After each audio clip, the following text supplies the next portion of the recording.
Hey, hello. Balik lagi di channel Spoiler Moon dan kita akan lanjutkan lagi kisah hidup Fang Yuan. Di part sebelumnya, Fang Yuan akhirnya mengambil keputusan untuk kembali ke Laut Timur. Secara kebetulan, Ying Wuxie pun berada di Laut Timur. Jadi, Fang Yuan tidak melewatkan kesempatan ini untuk memburu Ying Wuxie dan yang lainnya. Fang Yuan sudah menyiapkan banyak gerakan pembunuh dan juga banyak Wu Immortal baru yang dia pinjam dari klan Wu. Oleh karena itu, akankah kali ini Fang Yuan berhasil membunuh Ying Wuxie? Mari kita sambung kisah hidup Fang Yuan di part 251. Sementara itu saat ini di dalam surga hitam, kelompok Zhao Lianyun tengah melintasi terowongan interspasial. Cao Julong, salah satu ahli peringkat 8 dari pengadilan surgawi berkata, metode yang mulia iblis surga pencuri benar-benar tidak terpikirkan. Dia sudah menghilang untuk waktu yang lama, tapi gerakan pembunuhnya yang ia ciptakan 300.000 tahun yang lalu masih dapat digunakan dengan baik saat ini. Jika aku tidak mengalami ini secara langsung, aku tidak akan percaya. Wei Ling yang mendengar itu pun tersenyum. Sudah, ayo kita bergegas pergi. Sebelumnya, mereka dengan sengaja memasuki terowongan interspasial. Namun tujuan utama mereka bukan hanya untuk mempercepat perjalanan, melainkan untuk beristirahat di sana. Tapi, karena sekarang para ahli peringkat 8 sudah memulihkan kekuatan mereka, segera 3 rumah Gu yang ada di sana melesat dengan cepat. Lalu saat sampai di ujung terowongan, tiba-tiba wajah hantu raksasa muncul dan menghalangi mereka. Wajah hantu itu benar-benar memblokir seluruh terowongan interspasial. Apa yang terjadi? Orang-orang mulai panik. Itu adalah wajah hantu yang mulia iblis jiwa spektral. Ketika Gu Immortal peringkat 8 pun terkejut. Mereka tidak sempat bereaksi, dan wajah hantu ini meraung dengan suara yang melengking. Teriakan ini mulai menggetarkan seluruh terowongan interspasial, sampai akhirnya terowongan ini pun runtuh. Seluruh tanda Dao penyusun dari terowongan itu menyebar ke segala arah. "Bertahanlah!" teriak Cao Julong. Namun sayangnya, ketiga rumah Gu yang telah rusak parah tidak lagi mampu bertahan. Mereka seperti kapal kayu yang keropos, namun dipaksa untuk menghadapi badai tsunami. Ketiga rumah Gu itu pada akhirnya terpisah, dan jalur luar angkasa memporak-porandakan segalanya. Di tengah kekacauan ini, Zhao Lianyun kini ketakutan. Apa aku akan mati di sini? Apa ini akhir dari segalanya? Tidak. Aku masih harus menyelamatkan Ma Hongyun. Aku tidak boleh mati di sini. Gu Cinta, tolonglah aku. Merasakan tekad yang kuat dari Zhao Lianyun, Gu Cinta pun mulai bersinar dengan sangat terang. Kali ini, cahaya itu menyelimuti Zhao Lianyun dan 4 orang yang ada di sekitarnya. Lalu kemudian, sebuah lubang terbentuk dan Zhao Lianyun serta 4 orang yang lain tersedot ke dalam lubang itu. Seketika pemandangan di depan mata mereka pun berubah drastis. Di mana ini? Zhao Lianyun terkejut dan dia perlahan berdiri. Lalu, kemudian, terdengar sebuah suara. Ini adalah tanah terberkati pegunungan bersalju. Apa? Tanah terberkati pegunungan bersalju? Zhao Lianyun berteriak kaget. Dia kini mengangkat kepalanya dan melihat seorang wanita yang sedang berbaring di atas tempat tidur dari awan. Wanita ini mengenakan gaun sutra dan rambutnya berwarna biru. Sepertinya kalian berlima tidak sengaja menerobos ke dalam tanah ini. kata wanita itu sambil memandang ke arah Zhao Lianyun dan yang lainnya. 5. Zhao Lianyun keheranan. Dia lalu melihat ke sekeliling dan baru saja dia sadar bahwa saat ini dia ada di dalam aula bersama dengan 4 orang lainnya. 4 orang itu tidak lain adalah Bu Zhenzi, tetua tertinggi dari sekte afinitas roh yang bertugas untuk melindungi Zhao Lianyun. Kemudian yang kedua adalah Yu Yiyesi, Gu Immortal muda dari sekte jiwa kuno. Yang ketiga, si Zheng Yi, seorang Gu Immortal peringkat 6. Dan yang terakhir, orang itu tidak dikenal oleh Zhao Lianyun. Orang ini adalah Mu Linglan, seorang immortal peringkat 7 yang berasal dari sekte lembah roh kupu-kupu. Jadi aku ingin mendengar, sebenarnya bagaimana cara kalian bisa tiba di tempat ini? Tanya wanita yang masih berbaring itu. Bu Zhenzi yang melihat wanita itu, kini segera berlari ke arah Zhao Lianyun dan berkata, "Semuanya waspada, orang ini adalah penguasa tempat ini. Jika aku tidak salah, dia adalah Nyonya Taufa, penguasa puncak ke-9 dari pegunungan bersalju." Seolah mengabaikan peringatan dari Bu Zhenzi, Zhao Lianyun kini berseru, "Apakah kamu tidak berbohong bahwa ini adalah pegunungan bersalju? Apa benar Ma Hongyun ada di sini?" Mendengar itu, Taufa sedikit gugup. Dia berkata, "Jadi memang benar kalian datang untuk Ma Hongyun?" "Ya tentu saja. Cepat serahkan Ma Hongyun pada kami," seru Zhao Lianyun. Taufa melirik Zhao Lianyun dan berkata, "Ma Hongyun tidak ada di tempatku. Jika kamu memang ingin menemukan dia, maka kamu harus pergi ke puncak pertama. Tempat itu adalah wilayah dari leluhur Suehu dan juga Nyonya Wan Shou. Jika kalian mau mendengarkan saranku, ya lebih baik kalian kembali saja. Percuma, hanya dengan kekuatan kalian berlima, mustahil untuk menyelamatkan Ma Hongyun." Tapi si Zhen Yi segera menyangkal, "Di mana ada kemauan, di situ pasti ada jalan. Kami tidak akan menyerah." Zhao Lianyun pun menyahut, "Aku tidak peduli. Bahkan jika aku mati di sini pun, aku akan tetap menyelamatkan Ma Hongyun." Lalu Mu Linglan, dia ikut berkata, "Kami berlima hanyalah kelompok pertama yang tiba di sini. Di belakang kami masih ada peringkat 8. Bahkan jika kalian memiliki keunggulan teritori, kalian hanya memiliki seorang peringkat 8. Di sisi lain, kami memiliki 3 orang bersama dengan kami. Pada akhirnya, situasi kalian adalah yang paling tidak diuntungkan di sini." Mu Linglan tentu saja mengatakan ini karena dia itu menggertak. Mu Linglan tahu benar situasi mereka berlima saat ini, yang mana benar-benar tidak mendukung. Kalau mereka tidak menggertak, bukan tidak mungkin merekalah yang akan tersudutkan. Belum lagi Mu Linglan, dia adalah orang yang realistis, bahwa saat ini selain mereka, mungkin orang-orang lain masih terjebak di dalam terowongan interspasial, atau bahkan mungkin mereka juga tidak selamat. Tidak ada yang tahu dan semuanya tidak pasti.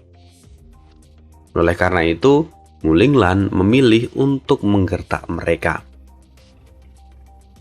Dan kebetulan, gertakan dari Mu Linglan terbukti efektif. Ini ekspresi Taufa pun terlihat berubah. Apalagi, dia hanyalah seorang peringkat 6. Di hadapan orang-orang ini, Taufa jelas di posisi yang tidak menguntungkan. "Semuanya, aku akan menjadi penyerang utama, sisanya mundur ke belakangku," kata Mulinglan melalui telepati pada keempat orang yang lain. Dan melihat itu, Tuofa buru-buru berseru, "Tunggu, tunggu. Kita bisa berteman. Kita bukan musuh." Bu Zenzi mengerutkan kening dan bertanya, "Apa maksudmu?" Tuofa berkata, "Apakah kalian berpikir kalau aku akan menyerahkan hidupku pada leluhur Suehu begitu saja? Tidak. Dia telah membuat kami menderita. Banyak di antara pemimpin pegunungan bersalju yang setuju untuk menghentikan leluhur Suehu. Oleh karena itu kami hanya menunggu badai yang akan datang.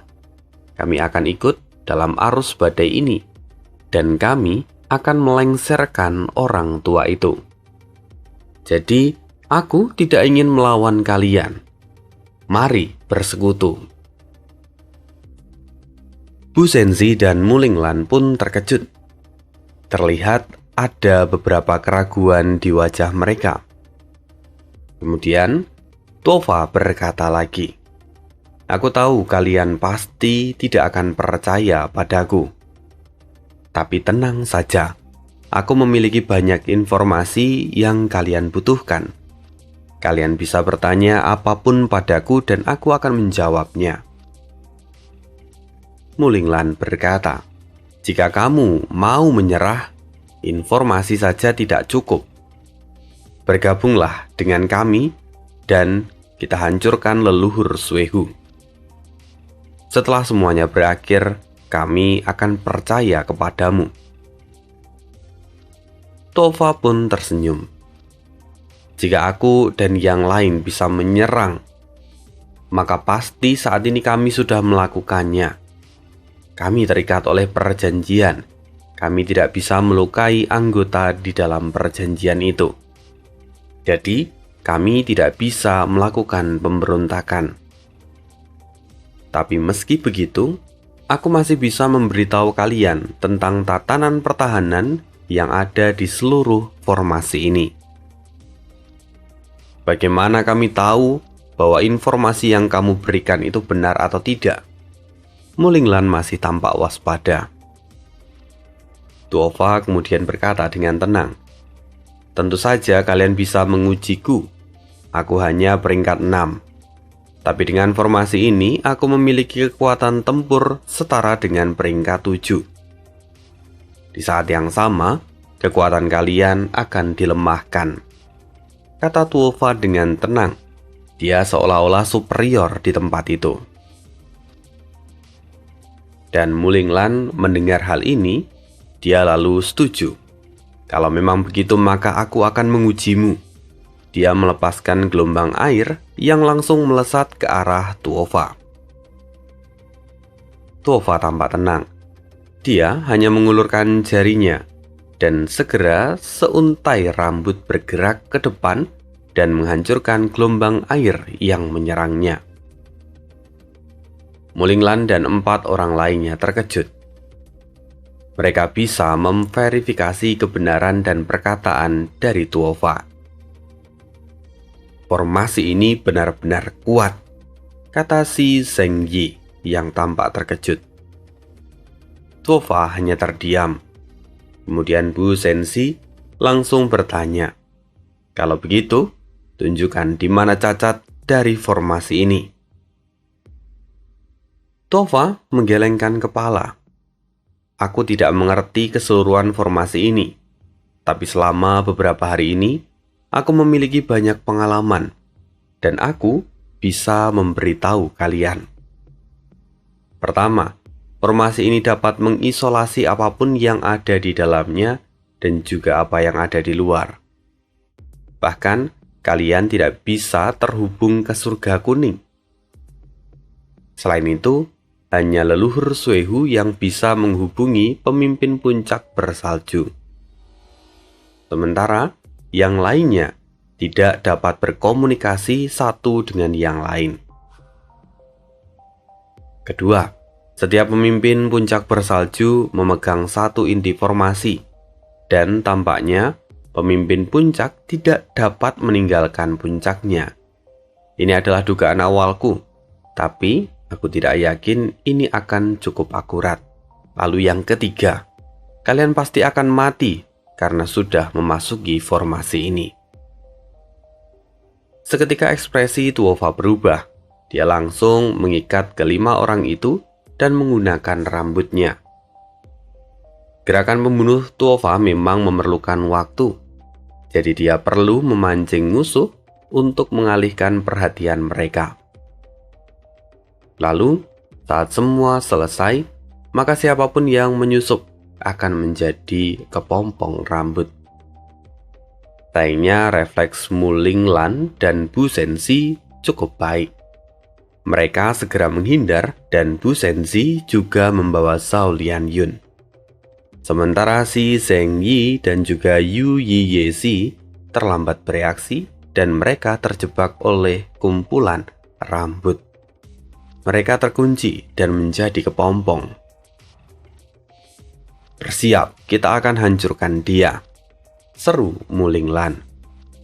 Akhirnya pertarungan pun tidak terhindarkan. Puncak ke-9 diliputi pertarungan yang mengesankan. Kembali, kita pergi ke Laut Timur. Nafas naga menyerupai lampu pedang berwarna putih mulai dilepaskan dan menghantam formasi Gu. Formasi Gu pun mulai berguncang. Fang Yuan sangat berhati-hati. Dia bahkan tidak memasuki formasi Gu. Apa yang harus kita lakukan sekarang? Tanya Bai Ning melalui telepati pada Ying Wuxie. Ying Wuxie menghela nafas. Dia menjawab, "Aku telah membuat formasi ini untuk mengurung elang surgawi." Namun ternyata dia bahkan tidak menggunakan elang surgawi. Siapa yang akan mengira hal ini? Lupakan saja. Aku akan membuat pengaturan untuk membingungkan dia. Lalu, kita akan menggunakan formasi besar untuk berpindah ke dekat dinding regional yang berbatasan dengan dataran utara.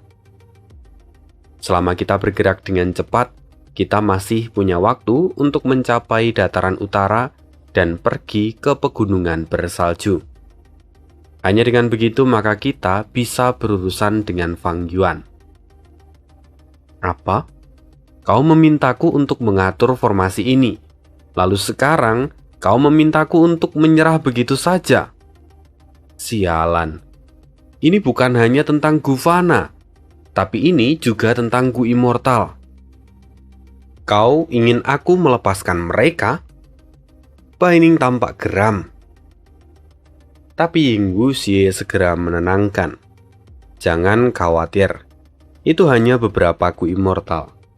Selama kita berhasil, semua kerugian yang kau alami akan kuberikan kompensasi. Kamu harus tahu bahwa mampu melepaskan hasrat adalah tanda dari seorang yang bijak. Lagi pula, kita tidak membuang para Gu ini, melainkan menggunakan mereka untuk menahan musuh. Mereka memberikan waktu yang berharga untuk kita. Mendengar itu, wajah Bai Ning menjadi semakin masam. Sialan, kenapa aku merasa kau seperti sengaja ingin melemahkan kekuatanku? Namun, Ying Wuxie tampak santai. Dia berkata, musuh memiliki kekuatan yang luar biasa. Aku hanya memberimu pilihan, dan kamu bisa pergi bersama kami. Kamu juga bisa memilih kalau kamu mau tetap tinggal di sini. Kamu bisa mengendalikan formasi ini. Jika memang kamu memilih opsi yang kedua, maka kamu akan sangat berjasa untuk kami, karena kamu bisa menahan Fang Yuan lebih lama. Memikirkan kata-kata dari Ying Wuxie, Bai Ning hanya bisa mengucapkan satu kata, sialan. Bagaimanapun, saat ini bertarung dengan Fang Yuan adalah tindakan yang bodoh. Bai Ning bahkan tidak percaya diri untuk menghadapi Fang Yuan seorang diri. Karena itu pada akhirnya dia hanya bisa menyerah dan mengikuti rencana dari Ying Wuxie. Tapi sebelum pergi, Ying Wuxie membuat beberapa pengaturan untuk mengacaukan penyelidikan yang akan Fang Yuan lakukan. Sekarang kembali lagi ke puncak ke-9, kita lompat-lompat. Di sana Zhao Lianyun dan 4 orang lainnya terkurung di dalam kepompong rambut biru Taufa. Sialan, gerakan pembunuh apa ini? Esensi abadiku berkurang dengan sangat cepat, teriak Yu Yiyesi. Dan di saat yang sama, Yu Yiyesi mencoba menggunakan api pemurnian miliknya. Namun sayang sekali, meskipun api itu dapat melebur material abadi peringkat 7, tapi api itu bahkan tidak dapat melebur rambut dari Tuofa. Oleh karena itu saat ini Tuofa pun tertawa. Tidak perlu bersusah payah. Gerakan pembunuhku sekarang dalam kondisi terbaiknya. Asal kau tahu bahwa semakin lama gerakan pembunuh ini diaktifkan, maka gerakan pembunuh ini akan menjadi semakin kuat. Sekarang, apapun yang kalian lakukan percuma, karena gerakan ini sudah kuaktifkan sejak pemurnian yang dilakukan oleh Nyonya Wan Shou dimulai. Jadi, seharusnya kalian sudah tahu sudah berapa lama gerakan ini diaktifkan. Ditambah lagi, dengan kekuatan formasi ini, meskipun aku hanyalah seorang peringkat 6, tapi kekuatan bertarungku setara dengan peringkat 7. Kini Tuofa tenggelam dalam euforianya sendiri. Namun, tiba-tiba tawanya terhenti. Dia melihat sebuah sosok semi-transparan yang keluar dari kepompong. Sosok itu tidak lain adalah Bu Sensi. Rupanya dia kini berubah menjadi hantu. Bu Sensi berkata dengan santai, "Kau masih terlalu hijau. Kau bahkan tidak bisa menyakitiku." Rupanya Bu Sensi adalah seorang ahli yang mengembangkan jalur hantu. Dan dia adalah salah satu orang yang memiliki kemampuan unik. Jalur hantu itu sangat jarang, dan pada umumnya mereka hanya bisa mengubah tubuh mereka sendiri menjadi hantu. Namun, Bu Sensi memiliki keunikan, di mana ketika dia menyentuh orang lain, maka orang itu pun akan berubah menjadi hantu. Dan Bu Sensi mulai mendatangi satu persatu kepompong yang ada di sana. Dia mengeluarkan semua orang yang terjerat di dalam kepompong rambut ungu itu. Melihat hal ini, tentu Tuofa terkejut. Tapi tidak ada yang bisa dia lakukan. Kalaupun dia menyerang Bu Sensi, semuanya percuma, karena Bu Sensi masih dalam mode hantu. Dan kemudian Mu Linglan berseru, "Sekarang biarkan aku yang mencabut nyawa dari orang ini." Mu Linglan segera menggunakan gerakan pembunuh miliknya, dan 3 ekor serigala air biru muncul dari ketiadaan. 3 ekor serigala itu pun langsung menyerang Tuofa yang masih terkejut. Tentunya Tuofa mengendalikan rambutnya untuk menghentikan mereka. Namun sayang sekali, situasi tidak terlalu baik. Tuofa tidak bisa menang. Oleh karena itu segera Tuofa membuat dinding dari rambut miliknya. Kali ini dia berniat untuk melarikan diri. Namun sayang seribu sayang, di depan Tuofa tiba-tiba muncul seekor ular air raksasa. Ular itu membuka mulutnya dan langsung menggigit Tuofa hingga tubuhnya terbelah 2. "Mati kau," kata Mu Linglan. Dan dalam sekejap, tubuh dari Tuofa yang terbelah 2 kini hancur dan berubah menjadi debu. Tentu semua orang terkejut. Yang tersisa dari Tuofa saat ini hanyalah jiwanya. Dan Bu Sensi segera berseru, "Tangkap jiwanya sebelum dia kabur." Namun sayang sekali, jiwa Tuofa berhasil melarikan diri dengan sangat cepat. Saat ini, kemenangan ada di pihak Zhao Lianyun. Namun, Meski mendapatkan kemenangan ini, tapi mereka tidak merasakan kemenangan ini. Saat ini jiwa dari Tuova lepas. Tuova mungkin akan pergi memanggil pemilik puncak yang lainnya dan menyerang tempat ini. Jadi semua orang pun diliputi kekhawatiran. Apa yang harus kita lakukan sekarang? Kita tidak memiliki jalur informasi. Kita tidak punya cara untuk keluar dari formasi ini, kata Muling Lan yang tampak kesal. Mereka pun terus mencoba mencari celah dari formasi ini agar bisa keluar. Kali ini mereka mencoba untuk berpencar, tapi sama sekali tidak ada hasil. Beberapa jam pun berlalu dengan cepat dan mereka masih tidak bisa menemukan apapun. Akhirnya, mereka memutuskan untuk berkumpul lagi. "Apakah kalian menemukan suatu keanehan?" tanya Yuyi Yesi. Kemudian Muling Lan berkata, "Aku tidak tahu apakah ini aneh atau tidak. Namun setelah beberapa jam dari kematian Tuova, sampai saat ini belum ada orang yang datang ke tempat ini. Bukankah itu adalah sesuatu yang aneh?" Mendengar itu, keempat orang yang lain tampak berpikir. Dan kemudian salah seorang berkata, "Benar, ini memang aneh. Kita telah menyebabkan keributan besar, namun bahkan tidak ada satupun yang datang kemari."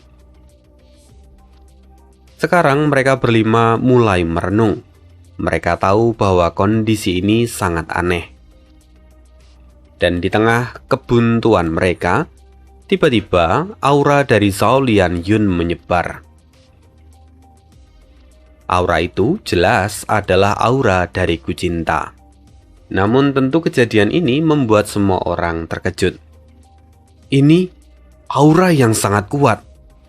Apakah ini adalah aura Kucinta? Aku ingat. Ini adalah aura yang meliputi kita saat kita ada di terowongan interspasial. Sekarang kami tahu, jadi kamu adalah yang melindungi kami, Peri Zhao. Semua orang menatap Zhao Lianyun dengan tatapan tercengang. Wajar, karena di tempat itu hanya Bu Sensi yang tahu tentang rahasia ini. Dan setelah itu, aura dari Kucinta pun memudar. Tiba-tiba Zhao Lianyun seolah mendapatkan beberapa pemahaman yang langsung masuk ke dalam benaknya.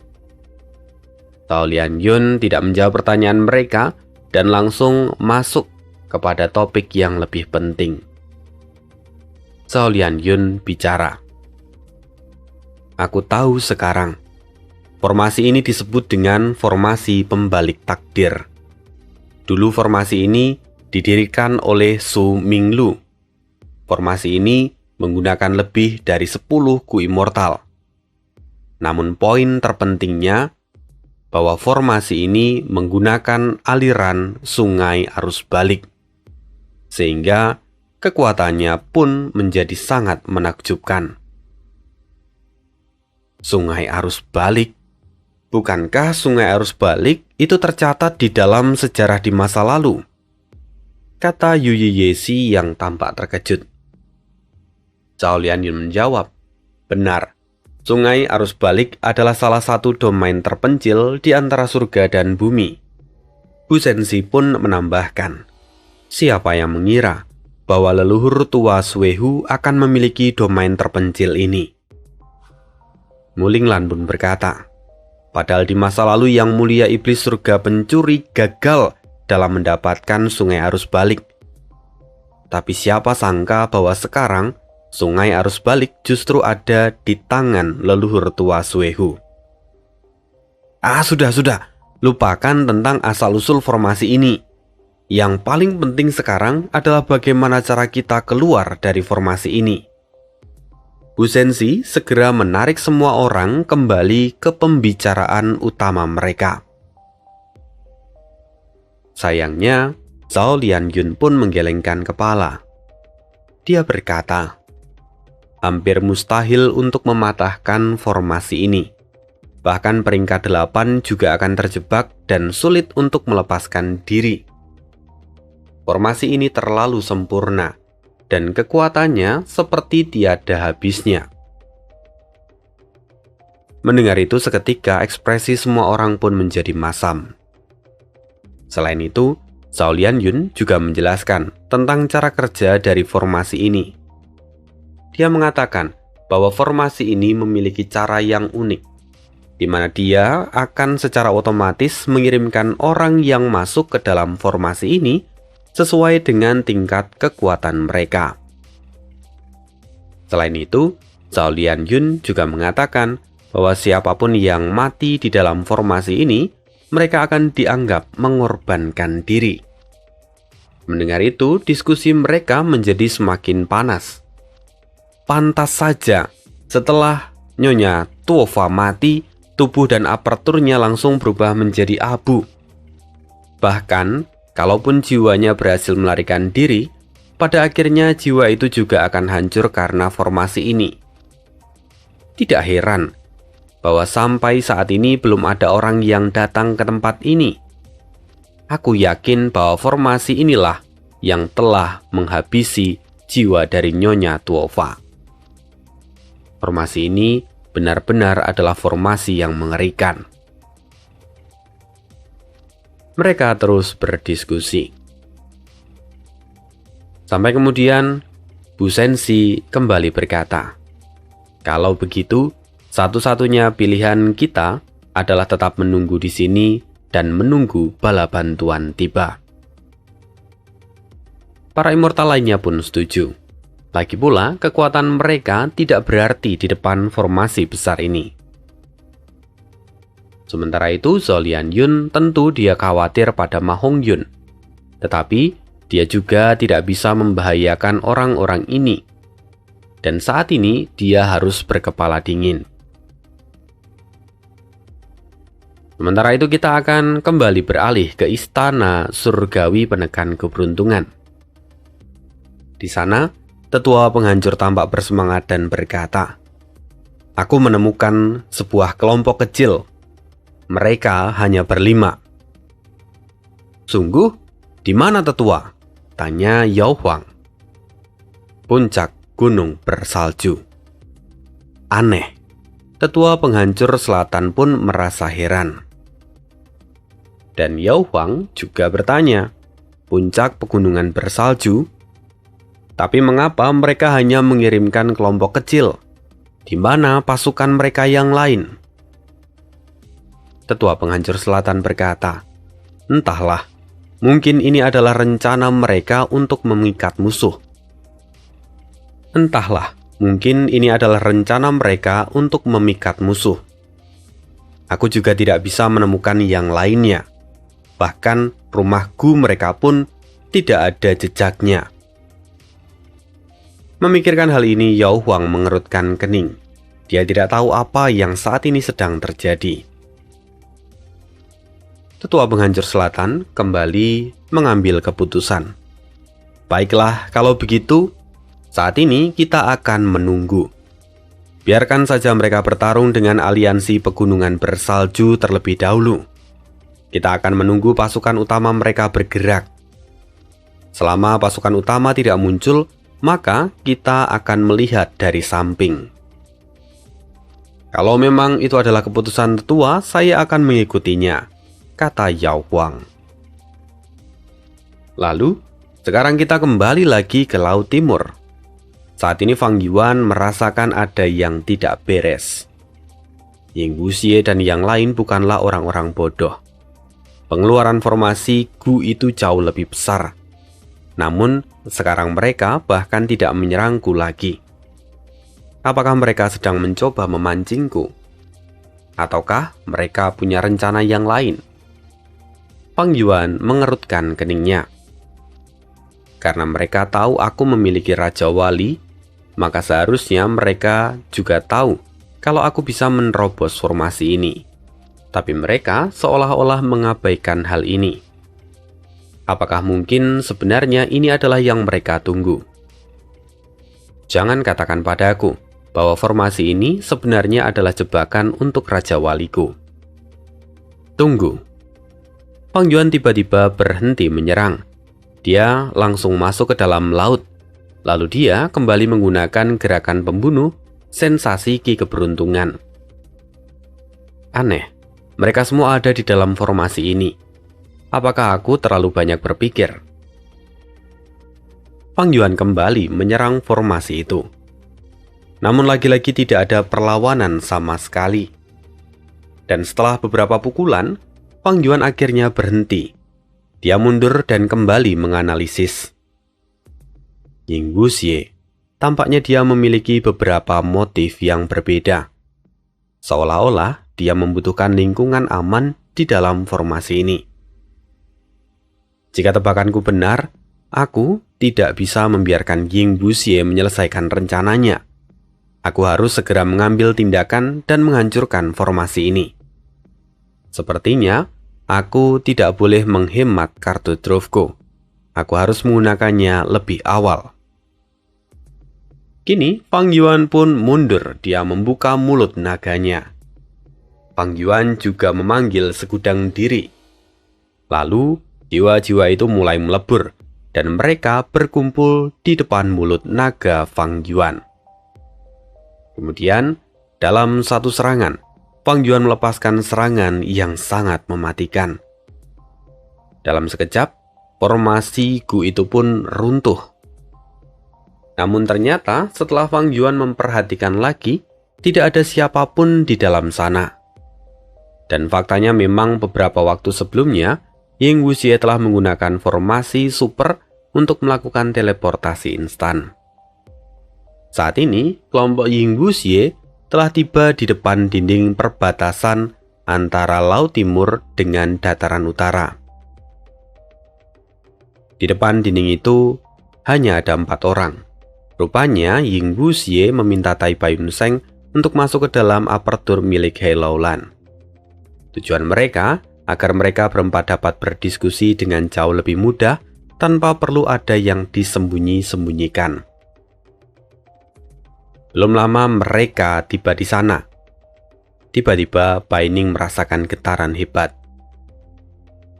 Sebelumnya formasi yang Fang Yuan hancurkan itu dibuat dengan kumpulan Gu milik Bai Ning. Dan semua Gu itu memiliki keterikatan dengan Bai Ning.